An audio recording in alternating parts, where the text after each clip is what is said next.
500 ans de mystification. Il n'y a pas que des mystifications, il y a aussi des malentendus et des bourdes. Il y en a énormément. Bon, il y a les escrocs qui prétendent avoir découvert une poudre de perlimpinpin ou réussi quelque chose d'extraordinaire comme le clonage d'un être humain.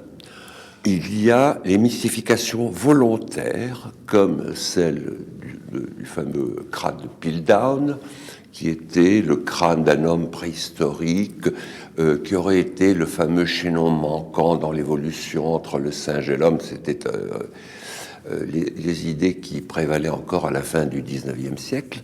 Il y a eu les mystifications involontaires sur la sexualité.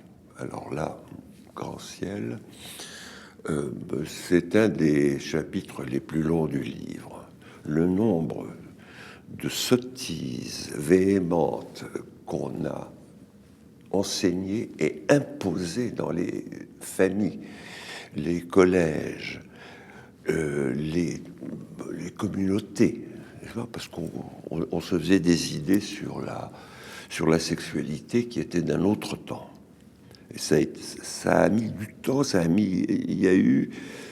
il a fallu 50 ans pour qu'on commence à se calmer un peu et qu'on admette que certaines pratiques qui sont déplorables ne rendaient pas fou et ne menaient pas au suicide.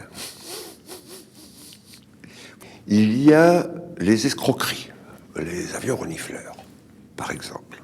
Ça, c'était... mais il y en a plein, et il y a des bourdes de bonne foi, comme Laplace, qui était le grand savant du XVIIIe siècle, où on ne croyait pas que les pierres tombent du ciel. Alors quand des paysans ont vu des pierres tomber du ciel et qu'ils l'ont raconté, Laplace a dit « c'est abominable ces histoires, c'est des superstitions indignes, etc. » Et puis, quand finalement ils ont eu les fameuses pierres, ils ont dû convenir, les savants ont dû convenir qu'il y avait bien des aérolithes. Bon. Alors, je fais une distinction dans ce livre entre les bourdes innocentes, les erreurs innocentes, comme Einstein qui en 1932 dit « il n'y aura jamais d'énergie atomique ». Merveilleux, hein. Et puis, les escroqueries, les mystifications volontaires ou involontaires des gens qui refusent d'admettre des évidences, qui continuent à prêcher le faux parce qu'ils ne veulent pas perdre leur autorité.